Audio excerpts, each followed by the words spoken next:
If you really want to understand a person's life, don't look at their results. Look at their habits. Because habits are the quiet architecture of destiny. They shape our decisions, our reactions, our relationships, and our future, often without us even noticing.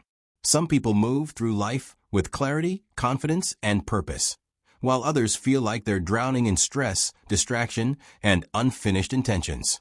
The difference is not intelligence. It's not luck. It's habit. Stephen Covey spent years studying what makes people truly effective, not just successful in the moment, but fulfilled, respected, and resilient over a lifetime. What he discovered was not a trick, but a pattern. A pattern used by leaders who stay calm under pressure, parents who raise children who trust them, workers who quietly rise to the top, individuals who move through the world with intention instead of reaction. This is not a motivational message. It is a reconstruction of the self. And once you see these principles, really see them, you cannot unsee them. You begin to recognize them in your life, your relationships, your choices, your future. So listen closely, because what follows is not just a summary.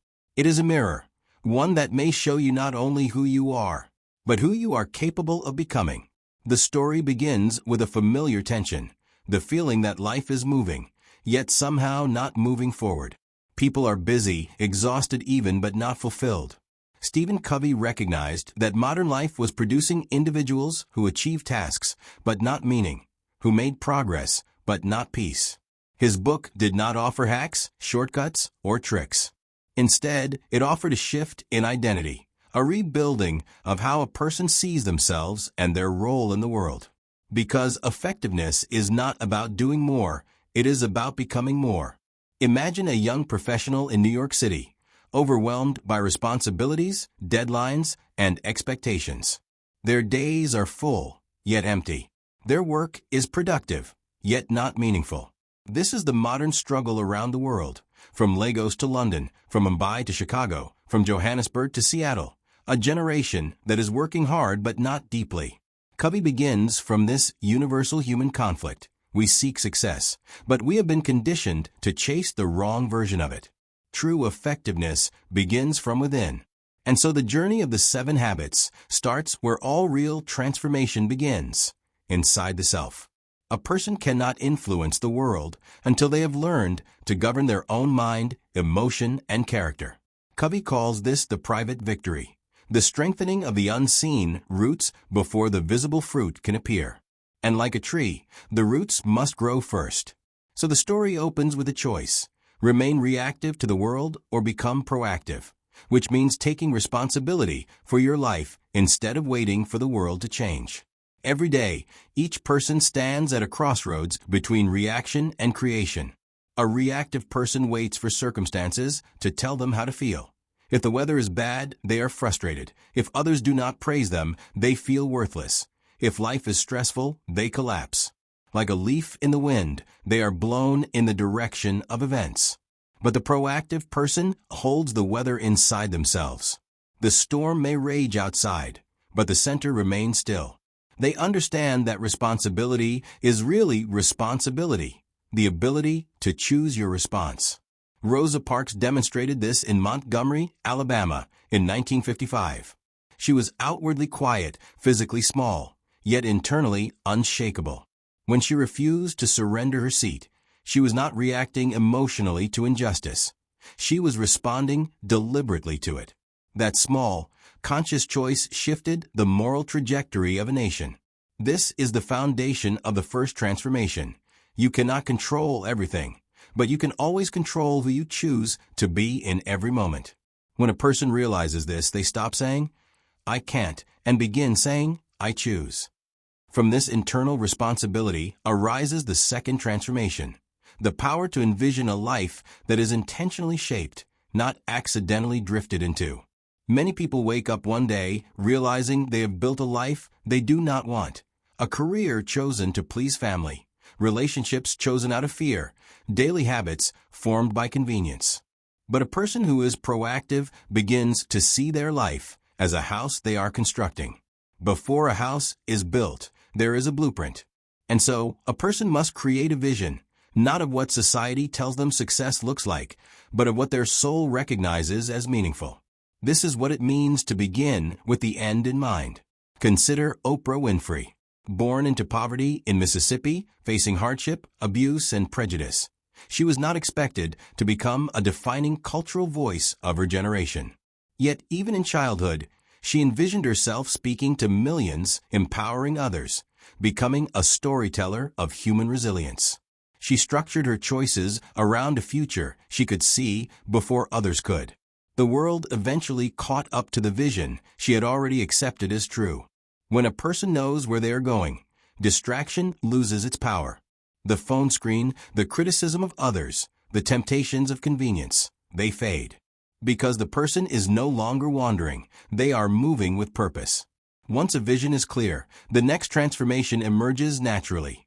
Organizing one's life around what matters most, not around what demands attention most urgently. This is where many people lose themselves. Their time is consumed by emergencies, notifications, obligations, and emotional reactions. They confuse activity with progress. But real effectiveness means scheduling your values before your tasks. It means living by priorities, not pressures. A father who chooses to be present with his children rather than constantly absorbed by work is practicing this. A student who sets boundaries against digital distraction to pursue mastery instead of mere entertainment is practicing this. A business leader who invests in strategy before drowning in email is practicing this. This is what it means to put first things first, to let the vision guide the day. And when a person has mastered themselves, their agency, their vision, their time, they reach maturity. It is only then that they are ready for what Covey calls the public victory, the ability to build powerful, meaningful, healthy relationships with others. You cannot pour peace into others if there is chaos inside you. You cannot offer trust if you do not stand on inner clarity. You cannot lead others if you have not first led yourself. This is where the journey begins to shift into how we interact with the world, how trust is formed, how influence is sustained, how collaboration creates far more than competition ever could. As a person grows inwardly, learning to take responsibility for their choices, clarifying their purpose, and organizing their life around what truly matters, they reach a point where the journey shifts. They are no longer merely building themselves. Now they are ready to build with others. This movement is what Covey calls the public victory, the mastery of relationships, influence, collaboration, and shared success. And it begins with a profound shift in how one views the world, moving from a mindset of scarcity to a mindset of abundance. Many people live as though life is a competition with limited rewards, where another's gain is automatically their loss. This is the attitude found in workplaces where colleagues hide information to appear smarter, in families where siblings resent each other's achievements, and in societies where people feel threatened by the success of others. But the truth is much deeper. The world is not a closed pie. Creativity, innovation, love, trust, and human potential do not diminish by being shared. They expand. This is the essence of the mindset Covey calls win-win. Win-win is not about being nice, nor is it about avoiding conflict, nor is it about making everyone happy. It is about seeing relationships as partnerships, not battles. It is the belief that there is always a solution from which everyone can benefit. A leader who practices win-win does not seek victory over others. They seek victory with them. The result is collaboration, trust, loyalty, and outcomes greater than any one person could achieve alone. We see this in Satya Nadella's leadership at Microsoft. When he took over as CEO, the company was stagnant, internally divided, trapped in a culture where teams competed instead of collaborated. Nadella shifted the culture toward learning, empathy, and cooperation. He encouraged engineers to share knowledge instead of hoarding it. He fostered partnerships even with former rivals. Under this win-win mindset, Microsoft's value and global influence soared. This transformation did not come from better software alone, but from better relationships. But win-win is only possible if one has developed true inner security. A person who is insecure cannot celebrate others. They are threatened by them. A person who is unsure of their purpose cannot collaborate. They are afraid of being overshadowed. A person who has no internal foundation must constantly fight for validation from the outside world. Thus, the public victory depends on the private victory. Yet even win-win is not enough unless one understands others deeply. Most people listen only to respond. They wait for their turn to speak. Their attention is not on understanding, but on preparing their counterargument, their story, their defense. But Covey teaches that real connection, the kind that builds trust, healing, loyalty, influence, comes from seeking first to understand, then to be understood. To understand is to listen with the heart, not just the ears. Consider the work of Bryan Stevenson, an American lawyer and founder of the Equal Justice Initiative. Stevenson defends those who have been unjustly convicted or denied fair trials, especially in communities where the legal system has historically shown racial bias. His approach is not fueled by anger or accusation. It is rooted in empathetic listening. He listens to the stories of those society has forgotten. He listens to their families, their histories, the communities that shape them. Through understanding, he humanizes those whom the world dehumanized. His empathy has changed laws, freed the innocent, and awakened the conscience of a nation. Listening in this way is powerful because being understood is one of the deepest human needs. When people feel heard, they soften. Their defensiveness lowers. They begin to trust. Only after understanding another person deeply do you earn the right to be understood in return. A marriage strengthens when each partner seeks to feel the other's fears and hopes, rather than simply argue to be right. A leader inspires loyalty when employees feel seen and valued, not merely instructed. A parent builds confidence when a child feels that their emotions matter, even when they cannot yet express them clearly. And when understanding is established, something profound becomes possible: alignment. People who understand each other and see the world through abundance can create results far beyond what any individual could produce alone. This is what Covey calls synergy. Synergy is not compromise. Compromise is when both sides give something up. Synergy is when both sides create something better together than either could alone. Think of the global collaboration that created the first COVID-19 vaccines at unprecedented speed. Scientists from different nations, pharmaceutical companies that were once competitors, medical institutions, governments, logistics corporations, all worked not against each other, but with each other. The impossible became possible because human beings harnessed shared intelligence, shared purpose, and shared responsibility. Synergy is what happens when competition is replaced by co-creation. This is the power of the public victory. But the journey does not end here. A person who has learned to govern themselves and relate powerfully to others must now learn to renew themselves. Because life is not static. Challenges evolve, seasons change, and identities must be reborn continuously. This is the final transformation, sharpening the saw, the practice of continual self-renewal. A person must renew themselves in 4 dimensions: body, strength, health, vitality, rest, mind; learning, creativity, intellectual growth, heart; relationships, empathy, emotional resilience, spirit; meaning, purpose, contribution, connection to something greater. These dimensions are universal. They apply whether you are in America, Nigeria, India, Brazil, Canada, Ghana, South Africa, the UK, or anywhere else. They speak to the shared human condition. A life that is not renewed becomes rigid. A mind that is not stretched becomes closed. A spirit that is not fed becomes tired. A body that is not cared for collapses. And once a person collapses, everything they built collapses with them. This is why the journey of effectiveness is not a destination, but a rhythm, a continual rising, refining, and returning to what matters most. A student preparing for the medical board exams must rest in order to learn. A CEO making billion-dollar decisions must pause to remain wise. A parent raising children must nourish their emotional and spiritual self to continue loving with patience. Renewal is not indulgence, it is responsibility. Effectiveness is not about speed, it is about alignment. Not about force, but inner strength. Not about controlling others, but governing the self. not about winning alone, but creating victories that uplift many. This is the transformation Covey presents. Not just habits, but a journey of identity. Up to this point, the journey has shown how effectiveness is not a technique, it is a transformation of identity. And transformations do not happen all at once.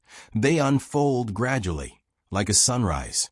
The shift begins inside the self, then extends into relationships, and finally enters the world as influence. But there is still one final movement Covey emphasizes: sustaining effectiveness over a lifetime. Because any success, if not renewed, eventually decays. A person may develop discipline, vision, and purpose. They may build deep trust, strong relationships, and collaborative power. But without renewal, burnout consumes everything. The world has countless examples of brilliant minds who exhausted themselves. Corporate executives who collapsed from stress, activists who lost hope, leaders who built empires only to lose themselves inside them. Success without internal renewal becomes destruction. This is why Covey emphasizes what he calls sharpening the saw. The metaphor is simple. Imagine someone trying to cut down a tree with a dull saw. The more they push, the harder the work becomes. Someone tells them to stop and sharpen the blade, but they say, "I don't have time to sharpen it. I'm too busy cutting." And so they work harder, but progress grows slower until they collapse. This is how many people live today, in America, across Africa, in Europe, in Asia, driven not by mastery, but by exhaustion. Society praises the grind, the hustle, the sleepless pursuit. Yet burnout is not a sign of commitment, it is a sign of misalignment. To sustain effectiveness, one must renew themselves in 4 essential dimensions: the body, the mind, the heart, and the spirit. The renewal of the body. The body is the foundation of the self. It is the vessel through which ideas become action. Yet many neglect it until it fails. Sleep becomes optional. Food becomes convenience. Movement becomes rare. Stress becomes constant. But a tired body cannot carry a strong purpose. Look at Serena Williams. For years, she dominated tennis not only through skill, but through commitment to caring for the physical dimension of her life: rest, training, nutrition, recovery. After giving birth, she returned to competition against enormous physical odds, proving that the body can recover and rise when treated with respect. Her strength was not accidental. It was built through intentional renewal. To sharpen the saw physically means prioritizing sleep as the foundation of performance, eating in a way that nourishes energy rather than numbs emotion, moving the body every day, even if only gently, treating rest not as laziness, but as maintenance for greatness. The goal is not vanity or perfection. The goal is capacity, the renewal of the mind. The mind is the workshop where ideas are born, processed, questioned, and refined. Yet, in a world of instant entertainment, many people feed their minds noise instead of nourishment. Hours of scrolling, reacting, distracting, yet very little thinking, learning, or imagining. A mind that is not challenged becomes rigid. A mind that is rigid becomes fragile. A fragile mind collapses under pressure.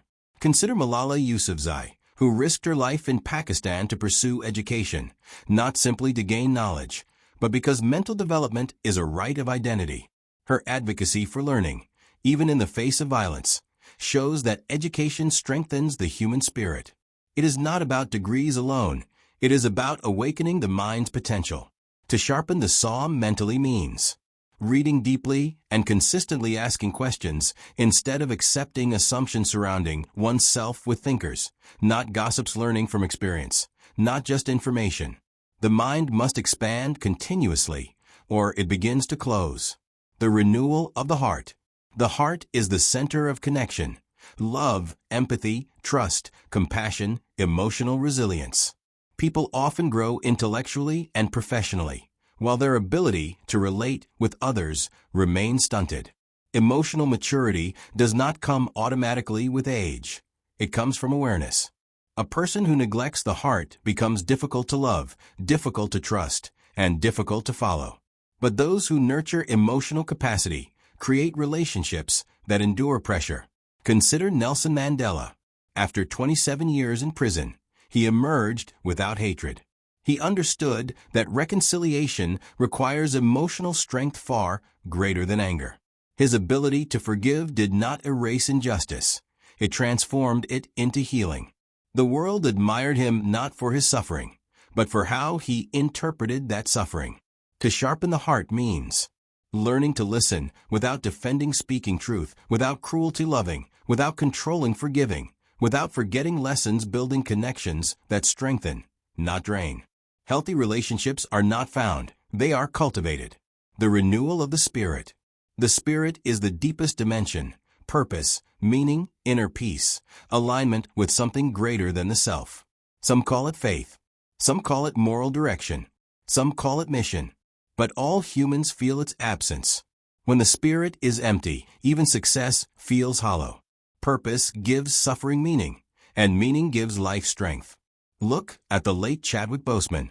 Even as he battled cancer privately, he continued acting with dignity, intention, and depth. He chose roles that uplifted culture, history, identity, and representation. His work was not merely performance, it was purpose made visible. And because he worked from purpose, his spirit sustained him beyond physical decline. To sharpen the spirit means reflecting regularly on your values and motives, connecting to beliefs that give life coherence, practicing gratitude as a daily grounding, giving to others in ways that strengthen humanity, living not for applause, but for legacy. Purpose is not found in the world, it is found within. When a person renews themselves in these four dimensions continually, something remarkable happens. They remain stable in chaos. They remain peaceful in conflict. They remain strong without aggression. They lead without needing control. Effectiveness becomes identity. In the end, Covey's message is not about productivity tricks or motivational slogans. It is about becoming a different kind of human being, the kind whose life radiates clarity, courage, compassion, and purpose. The 7 habits are not steps to memorize, but dimensions of character to grow into. Each habit builds upon the previous, forming a ladder that lifts a person from dependence to independence, and finally to interdependence, the highest form of power, where individual strength becomes collective harmony. The journey begins internally, with a quiet but radical decision to take responsibility for one's life, to choose response over reaction, authorship over victimhood. From there, it moves into vision, seeing not just what is, but what could be. And vision becomes reality through disciplined action, planning, prioritizing, and committing to that which matters most. Only then can a person stand whole, strong enough to work with others, to listen deeply, to seek solutions rather than battles, to build relationships that expand rather than confine. And when collaboration reaches maturity, synergy is born, the art of creating outcomes greater than any single effort could achieve. This is the level at which leaders emerge, movements are sparked, and history shifts. Yet none of this can endure unless the self is renewed, physically, mentally, emotionally, and spiritually. Without renewal, strength becomes tension, clarity becomes rigidity, and purpose becomes pressure. Renewal is not retreat. It is the investment that makes all forward movement possible. The habits form a cycle, a rhythm, between self-mastery and service, between discipline and compassion, between striving and stillness. And when that rhythm is lived, effectiveness becomes less about success and more about meaning. Because truly effective people are not merely productive. They are whole. They are not merely accomplished. They are aligned. They do not simply achieve, they become. Covey challenges us to step beyond the life that is convenient into the life that is intentional. To stop reacting to the world and begin shaping it. To stop chasing approval and begin cultivating character. To stop performing identity and begin living integrity. And this journey is not reserved for the extraordinary. It is available to the parent raising a child with tenderness, the student learning to discipline their mind, the worker choosing patience under pressure, the entrepreneur building something that matters, the leader shaping a community with empathy rather than fear.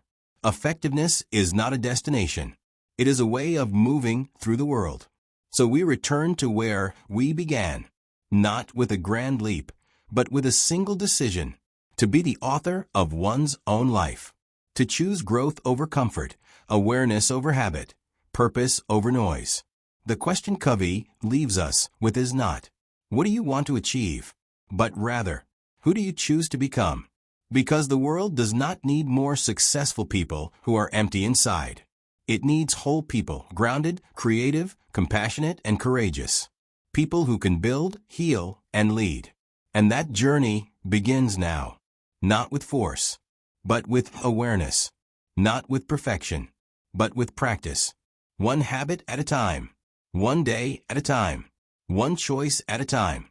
Until one day, you look in the mirror and realize you have become the kind of person who not only lives life effectively, but lives life meaningfully. If this message resonated with you, subscribe and join us for more wisdom that fuels growth.